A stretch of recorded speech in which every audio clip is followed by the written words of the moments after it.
Welcome to the story behind Clue Series. In every episode of this series, we talk about the history of one of the original weapons used in the game Clue. This series may not be appropriate for all ages, and listener discretion is advised. This episode's Clue weapon is depicted in the game by a bent metal tube, probably bent because of the force one would need to actually kill someone with that weapon. And if it's not being used for murder, the material it's made out of certainly has caused its share of health problems. I'm your host, Emily Prokop, and this is the story behind the lead pipe. But first, a quick message. Are you a fan of podcasts? Of course you are. Why not take the 2 Pods a Day challenge all through the month of August by listening to 2 new podcasts every day? And if you need suggestions, follow the number 2 Pods a Day on Twitter or visit 2podsaday.wordpress.com. And thank you to Josh Hallmark from 2 Pods a Day for featuring the story behind as one of the suggestions this month. Listen more, listen indie.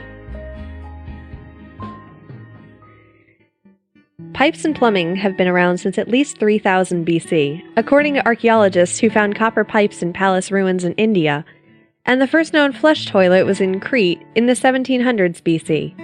It's funny to think of lead as being an improvement to plumbing, especially because of what we know now about lead poisoning and the problems in places like Flint, Michigan.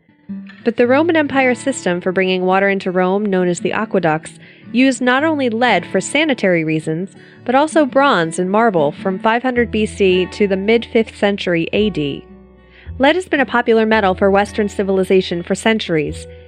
If you've ever wondered why the element is known as Pb on the periodic table of elements, it comes from the Latin word for it, plumbum. Yep, plumbum. So, did the lead pipes bother the Romans?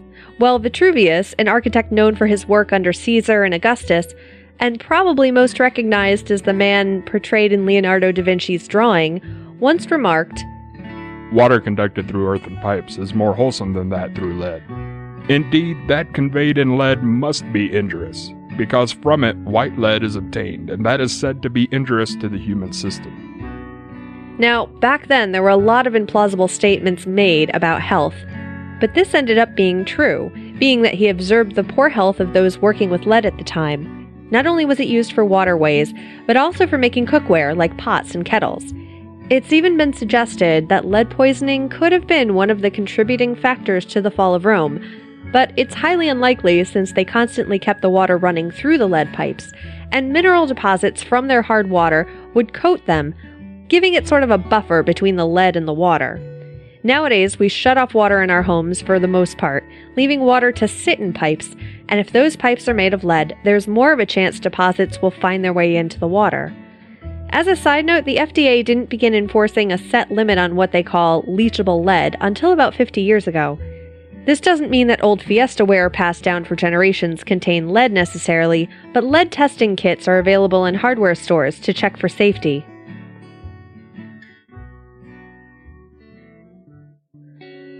So would it be possible for Mr. Body to die from a lead pipe?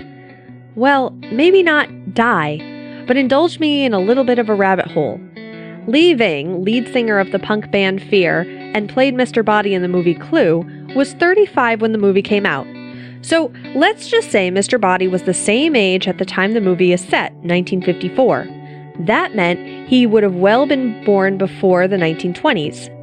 At the time, lead was everywhere. His mother, presumably Mrs. Body, probably ingested lead into her system when she was pregnant with baby Body. The toys he played with most likely were painted with lead paint, not to mention his room and house was painted with it. As I mentioned in the previous part, there's a chance he would have been served food on plates containing lead paint. As a rich man, he would have maybe owned a car or two which ran on leaded gasoline. And cars continued to do so until the 1970s, which is why you see gas labeled as unleaded on your pump today. Even though it was known to be toxic as early as the century before, the lead industry was booming. By the 1950s, however, public health officials were making the dangers of lead in the home more known, and children were brought to doctors to be tested for levels of lead in their system, which were found to be elevated and linked to the water they were drinking and the paint in their homes. So even though we may not know if Mr. Body died from a lead pipe whacked to the head, I can guarantee Mr. Body's health was affected in some way by a lead pipe. They all did it. But if you want to know who killed Mr. Body, I did. I did. In the hall. With the revolver. Okay, Chief, take him away. When Mr. Body passed out weapons in the beginning of the movie, the lead pipe was given to Mr. Green, portrayed by Michael McKean, but was used in the third ending of the film by Miss Scarlet to kill the cop in the library. But since the lead pipe was originally given to Mr. Green, we'll talk about him in this episode. Not that we don't give a damn about Miss Scarlet, but we'll save her for the story behind the candlestick. If you watch the movie today, Mr. Green being blackmailed for being a homosexual is almost laughable. Nowadays, countless numbers of those who identify as LGBT hold positions in every field of employment. But during the time the movie took place, McCarthyism was at its peak. And somehow, when Joseph McCarthy set out to stigmatize communists, he added homosexuals to the agenda. He warned that the homosexuals in government positions were especially vulnerable to communists recruiting them, using the knowledge of their homosexuality to bribe them into not only joining their ranks, but delivering government secrets as well. This became known as the Lavender Scare, and homosexuality was even considered a sociopathic personality disturbance by the American Psychiatric Association. But were any of McCarthy's claims true? Did homosexuals give up government secrets to the communists?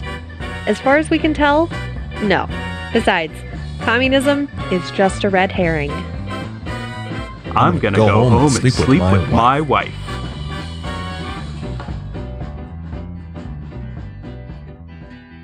The Clue Series Butler you heard at the beginning of the episode was played by Paul from Rick and Paul Heal the World. Mr. Green imitations provided by Robin from the podcast The Trail Went Cold, and Scott from the podcast Recovering from Religion.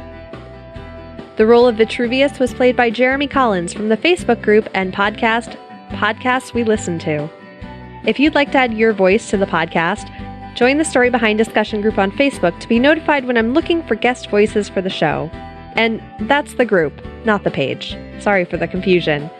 Information for this episode was sourced from the book An Illustrated History of Health and Fitness, The Washington Post, Prologue Magazine, and more links which can be found in the show notes at thestorybehindpodcast.com.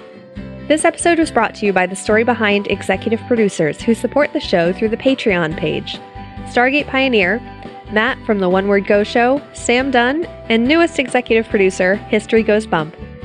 Thanks for listening.